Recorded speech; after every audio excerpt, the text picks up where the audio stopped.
Video like जरूर कर लीजिए और ऐसे वीडियो लगातार फ्री में पाने के लिए चैनल को तुरंत सब्सक्राइब कर लीजिए और बेल आइकन को जरूर टैप कर लीजिए ताकि आगे भी सारे वीडियो आपको मिलते रहे। यूट्यूब में फॉलो करते हैं तो प्लीज ये वाला फ्री टेलीग्राम चैनल जरूर ज्वाइन कर लीजिएगा। सारे नोटिफिकेशन सारे अपडेट यहीं पे आते हैं, ध्यान रखिए।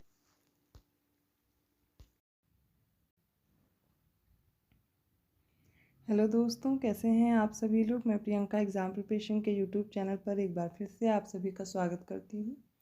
और आज की क्लास में हम लोग पॉलिटी का टॉपिक स्टार्ट कर रहे हैं, इसको पढ़ेंगे। जिसमें सबसे पहले मैं आपको स्टेट और यूनियन टेरिटरी में डिफरेंस बताऊंगी। फिर आप देखेंगे स्टेट और यूनियन टेरिटरी का फॉर्मेशन कैसे होता है, किस ईयर में होता है। तो एक एक करके इन टॉपिक को समझेंगे। जैसे कि कुछ बच्चे न्यू भी होंगे इस चैनल पर, उनकी जानकारी के लिए बता दूँ, अभी डे वाइज सीरीज़ चल रही है जो डेली दोपहर 1 बजे आती है और रात को 9 बजे हम लोग प्रैक्टिस कर रहे हैं इंपॉर्टेंट क्वेश्चंस की, जो कि यूपीपीएससी के एग्ज़ाम से रिलेटेड है। और मैंने जैसा कि आप लोगों से कहा भी था कि आप लोग कमेंट करके मुझे बताएंगे, अपने सुझाव देंगे। और मैं सभी के अभी इसलिए नहीं रिप्लाई कर रही हूँ क्योंकि आप सभी के कमेंट में लगातार देख रही हूँ और आप सभी के सजेशन मैं नोट कर रही हूँ। और जल्दी आपके लिए एक नया जो सिलेबस है, जो स्ट्रैटेजी है, टाइम टेबल है, वो रेडी करके कल तक आपका रेडी हो जाएगा और फिर क्लासेस प्रॉपरली स्टार्ट हो जाएंगी। तो अभी जैसे कि क्लासेस चल रही थी वैसे ही हम लोग फॉलो कर रहे हैं। अभी आप जो पढ़ रहे हैं वो पढ़ते रहिए, बिल्कुल भी टाइम नहीं वेस्ट करिए। पर इसके साथ मैंने बोला है तो नए तरीके से हम लोग पीसीएस प्री एग्ज़ाम के लिए भी, आरओ एग्ज़ाम के लिए भी, दोनों के लिए मैं प्रॉपरली क्लास स्टार्ट करूँगी। जिसमें कोशिश कर रही हूँ कि आपको कंटेंट ऐसा दिया जाए कि दोनों एग्ज़ाम के लिए हो और जो टेस्ट सीरीज़ चले वो भी दोनों एग्ज़ाम के लिए फ़ायदेमंद हो, बट अलग अलग हो। आप लोग को अब मिक्स नहीं चाहिए कि मतलब सेक्शन एक ही में चल रहा है। तो मैं कोशिश करूँगी सारे क्वेश्चन सेक्शन वाइज अलग कर दिए जाएंगे, प्रॉपरली प्लेलिस्ट भी बन जाएगी, तो एक एक वीडियो आपको आसानी से मिल भी जाएगा, कोई प्रॉब्लम नहीं रहेगी। अभी आप लोग जो भी सुझाव हैं, जो भी लग रहा है, आप मुझे कमेंट करते रहिए, मैं लगातार देख रही हूँ। मैं आपकी स्ट्रेटजी और सारी चीज़ें समझाऊंगी कि कैसे आपको पढ़ना है, किस सब्जेक्ट को कितना टाइम देना है, पेपर का एनालिसिस भी दूंगी, किस पार्ट से कितने क्वेश्चंस आए थे, कैसे आने की संभावना है, इन सभी पे एक एनालिसिस आपको दूंगी और उसी के अकॉर्डिंग आप भी अपनी स्ट्रेटजी प्लान कर लेंगे और मेरे साथ स्टार्ट कर लेंगे। अब इसमें आप देखेंगे कि आप एक एक सब्जेक्ट लेकर के चल सकते हैं या सारे सब्जेक्ट को साथ लेकर के चल सकते हैं। एक लिमिटेड टाइम पीरियड के अंदर हम लोग पूरे कोर्स को कंप्लीट करेंगे, ठीक है।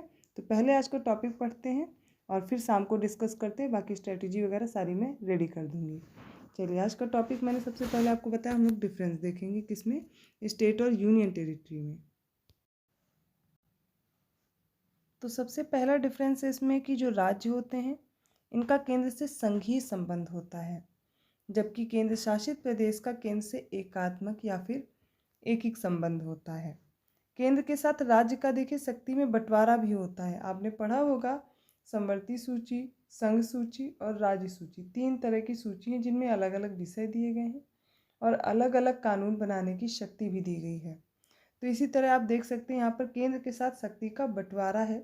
राज्य सूची के विषय अलग हैं जिन पर वो खुद कानून बनाते हैं, लेकिन जो केंद्र शासित प्रदेश होते हैं सीधे तौर पर केंद्र के प्रशासन और नियंत्रण में आते हैं। राज्य को स्वायत्तता प्रदान की जाती है, लेकिन केंद्र शासित प्रदेश की कोई स्वायत्तता नहीं होती है। प्रशासनिक व्यवस्था में समरूपता होती है राज्य में, लेकिन जो केंद्र शासित प्रदेश होंगे उनमें समरूपता नहीं होती है। नेक्स्ट डिफरेंस है कि जो राज्यपाल होते हैं राज्य में कार्यपालिका के प्रमुख होते हैं, लेकिन केंद्र शासित प्रदेश में कार्यपालिका प्रमुख अलग अलग नाम से जाने जाते हैं, जैसे कि प्रशासक होंगे, उपराज्यपाल या फिर मुख्य आयुक्त आते हैं इसमें। राज्यपाल जो होता है वो राज्य का संवैधानिक प्रमुख होता है, जबकि केंद्र शासित प्रदेश में जो प्रशासक होंगे राष्ट्रपति के अभिकर्ता की तरह कार्य करते हैं। राज्यों के मामले में संसद को राज्य सूची के विषयों पर कुछ असामान्य परिस्थितियों को छोड़कर विधि बनाने का अधिकार नहीं है, जबकि संसद को केंद्र शासित प्रदेश में आप देखेंगे केंद्र शासित प्रदेशों में जो तीनों सूची होती है इनके विषयों पर विधि बनाने का अधिकार होता है। तो ये मेजर डिफरेंस है राज्य और केंद्र शासित प्रदेश में। अब देखेंगे जो अगली लिस्ट है 1950 में जो भारतीय क्षेत्र थे उनको किन भाग में विभाजित किया गया, अर्थात ये 4 भाग थे, क ख ग घ, और इनमें कौन कौन से क्षेत्र आते थे वो एक एक करके देखेंगे। तो भाग का में देखिए जो राज्य थे उसमें असम, बिहार, बम्बई, मध्य प्रदेश, मद्रास, उड़ीसा, पंजाब, संयुक्त प्रांत और पश्चिम बंगाल आता था। तो ये हो गए भाग का में। भाग खा में अब देखिए इसमें हैदराबाद आता था, जम्मू कश्मीर, मध्य भारत, मैसूर, पटियाला और पूर्वी पंजाब भी इसी में था। राजस्थान, सौराष्ट्र, त्रावणकोर, कोचीन वाला भाग और विंध्य प्रदेश, ये सारे भाग खा में आते थे। भाग ग में देखिए अजमेर था, भोपाल, बिलासपुर, कूच बिहार, कुर्ग, दिल्ली, हिमाचल प्रदेश, कच्छ, मणिपुर और त्रिपुरा। भाग घ में देखिए इसमें अंडमान और निकोबार द्वीप समूह आते थे। तो ये 4 भाग हो गए। चारों भाग में देख लीजिए कौन कौन से क्षेत्र आते हैं, इम्पॉर्टेंट है, यहाँ से प्रश्न बनता है और आपको पता होना चाहिए। तो 1-2 बार इस लिस्ट को पढ़िए, आसानी से याद हो जाएगा। अब हम लोग कुछ आयोग पढ़ेंगे, कुछ समितियाँ पढ़ेंगे जो कि राज्य की जो स्थापना हुई या उनका फॉर्मेशन हुआ उनसे रिलेटेड हैं, और ये समिति अक्सर करके पूछी जाती हैं। जैसे कि सबसे पहले आप देखेंगे धर आयोग, तो इसके बारे में जान लीजिए। भाषाई आधार पर राज्यों के पुनर्गठन के लिए इस आयोग को बनाया गया था। तदनुसार जून 1948 में, डेट याद रखनी है, भारत सरकार ने इसके धर व्यवहार्यता की जांच करने के लिए आयोग ने दिसंबर 1948 में अपनी रिपोर्ट प्रस्तुत की और भाषाई कारक के बजाय प्रशासनिक सुविधा के आधार पर राज्यों के पुनर्गठन की सिफारिश की थी। तो इसमें समझना यह है कि धर आयोग बनाया गया राज्यों के पुनर्गठन से संबंधित एक आयोग था, और इन्होंने अपनी रिपोर्ट दी थी जून 1948 में। और इन्होंने बताया, मतलब कि इन्होंने बताया था कि प्रशासनिक सुविधा के आधार पर राज्य बनेंगे, ना कि भाषाई आधार पर। अब इसकी जांच के लिए, इसके बारे में इसकी सिफारिश जो हुई थी, इसकी जांच के लिए एक अलग से समिति बनती है। वो दूसरी समिति थी, दिसंबर 1948 में बनती है, जो कि जेवीपी समिति थी। अब जेवीपी समिति अर्थात इसमें 3 लोग थे। कौन कौन से थे? जवाहरलाल नेहरू थे, इसमें वल्लभ भाई पटेल थे, पट्टाभी सीतारमैया थे। इसीलिए इसका नाम क्या हो गया? जेवीपी समिति। तो नाम से याद कर लीजिए। कब बनी? दिसंबर 1948 में। तो किस रिपोर्ट के बारे में ये बनाई गई थी जेवीपी समिति? वो थी धर आयोग की जो रिपोर्ट आई थी जून 1948 में। और आप देखिए इसमें जेवीपी थे, इसी वजह से इस समिति का नाम भी जेवीपी समिति रख दिया गया।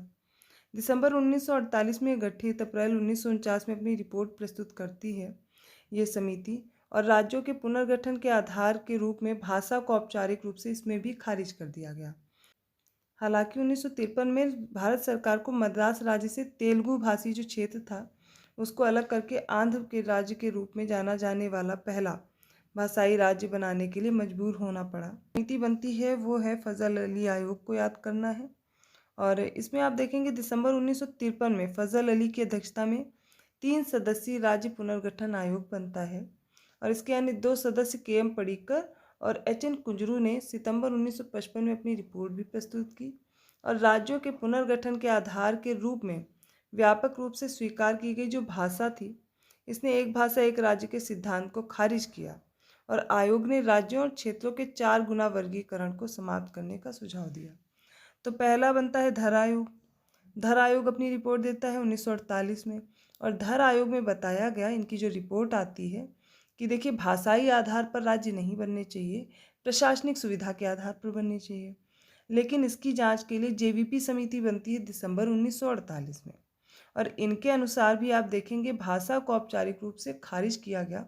इन्होंने भी यही बताया कि भाषा के आधार पर राज्यों का गठन नहीं होना चाहिए, लेकिन इनको मजबूरन बनाना पड़ता है 1953 में। आंध्र क्षेत्र से अलग करके एक तेलुगु भाषी क्षेत्र, मद्रास राज्य जो था उसमें आप देखेंगे से जो तेलुगु भाषी क्षेत्र थे इनको अलग करके आंध्र राज्य के रूप में पहला राज्य बनाना पड़ा था 1953 में, ये याद रखना है। भाषाई आधार पर ये राज्य इसलिए बनाना पड़ा क्योंकि वहाँ पर एक पोटी सी रामुलू थे, इन्होंने आमरण अनशन शुरू कर दिया था, और 56 दिन का आमरण अनशन किया, और उसके बाद उनका निधन हो जाता है क्योंकि वो चाह रहे थे भाषाई आधार पर राज्य बने।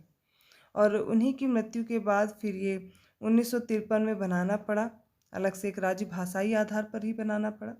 लेकिन अब अलग से आप देखेंगे फिर इसमें क्या हुआ, जो फजल अली आयोग बना, और इन्होंने बताया कि केवल एक भाषा के आधार पर ही राज्य का गठन सही नहीं है, इसके और भी उन्होंने फैक्टर्स बताए, उसके अनुसार आगे के राज्यों का फॉर्मेशन किया गया, और उसी के बारे में ये डिटेल दी गई है। तो बस आपको ये याद रखना है कि कौन कौन सी समिति या कौन कौन सा आयोग है जो कि राज्यों के पुनर्गठन से संबंधित है, और इनकी डेट क्या है और इनसे जुड़े कौन कौन से सदस्य रहे। तो ये इंपॉर्टेंट फैक्ट्स हो गए पॉलिटी में जो हम लोगों ने कुछ कवर किए राज्य के पुनर्गठन से रिलेटेड। आई होप आपको समझ में आए होंगे। इसके साथ साथ मैंने आपको बताया है बहुत जल्द ही आपकी प्रॉपरली क्लास स्टार्ट होगी, पर इसका मतलब ये नहीं है कि जो मैं पढ़ा रही हूँ वो पढ़ना नहीं है। एग्ज़ाम पॉइंट ऑफ व्यू से ये भी इम्पॉर्टेंट, क्योंकि सीरीज़ तो लगातार हम चला ही रहे हैं ना, उसको तो पढ़ ही रहे थे दोपहर 1 बजे, तो वो तो पूरी प्लेलिस्ट आपको फॉलो ही करनी ही है, तो पढ़ते ही रहना है। आप पहली बार नहीं पढ़ रहे हैं, ये सब चीज़ें पढ़ रखा है और अब रिवीजन करना है। तो अब नए तरीके से शुरू होगा रिव्यू ऑफिसर और असिस्टेंट रिव्यू ऑफिसर के लिए पूरा कोर्स, और उसके साथ साथ में अब आप लोग पढ़ेंगे यूपीपीसीएस प्री एग्ज़ाम के लिए ही। तो दोनों ही एग्ज़ाम लगभग आसपास हैं, और लास्ट टाइम जो एग्ज़ाम हुआ रिव्यू ऑफिसर का और असिस्टेंट रिव्यू ऑफिसर, क्योंकि एक ही एग्ज़ाम था, तो उसका आपने जो पैटर्न समझा वो टफ़ था, थोड़ा पेपर टफ़ था। जो पिछले पेपर का पैटर्न रहा उन जैसा नहीं था। कोई भी आपसे कह रहा है बहुत ईजी था, मैंने बहुत ज़्यादा क्वेश्चन हल कर लिया, कुछ भी तो ऐसा नहीं था, क्योंकि पेपर लेंदी था, पढ़ने में ही वक्त लग रहा था।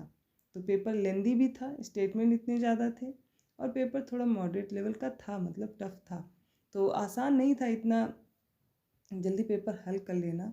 अब आगे की क्या स्ट्रेटजी होनी चाहिए जो ऐसे पेपर को भी हल कर सके और क्वालिफाई कर सके कट ऑफ को, उसके लिए हम लोग अब आगे डिस्कस करेंगे। तो प्रॉपरली जो क्लास चल रही है उनको तो फॉलो ही करते रहिए।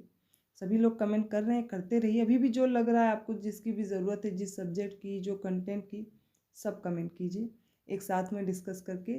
और पूरी स्ट्रेटजी आप लोग के लिए बना रही हूँ, इसलिए थोड़ा सा टाइम ले रही हूँ। अच्छे से हम लोग स्टार्ट करेंगे और बेहतर ढंग से पूरे कंटेंट को कवर करेंगे। जो भी बच्चे मेरे साथ जुड़ करके प्रिपरेशन पहले से कर रहे हैं वो जानते हैं मैं कैसे पढ़ा रही हूँ, और जो नए लोग जुड़ रहे हैं वो भी ट्रस्ट करके आगे बढ़िए मेरे साथ। इस चैनल से जुड़िए, सब्सक्राइब कीजिए और लोगों को भी शेयर करिए, अपने साथ जोड़िए, कि जितने ही ज़्यादा आप लोग मुझे मोटिवेट करेंगे मैं उतने अच्छे से ही आप लोग के साथ कम्युनिकेट करके क्लासेस दे पाऊँगी। आप लोग को वीडियो को लाइक करना है, चैनल को सब्सक्राइब करना और लोगों को शेयर भी करते रहना है। अगर अभी तक आपने बेल आइकन नहीं प्रेस करा है तो कर दीजिए, क्योंकि नोटिफिकेशन फिर टाइम से मिलता रहेगा। मिलती हूँ अगली क्लास में, तब तक के लिए धन्यवाद।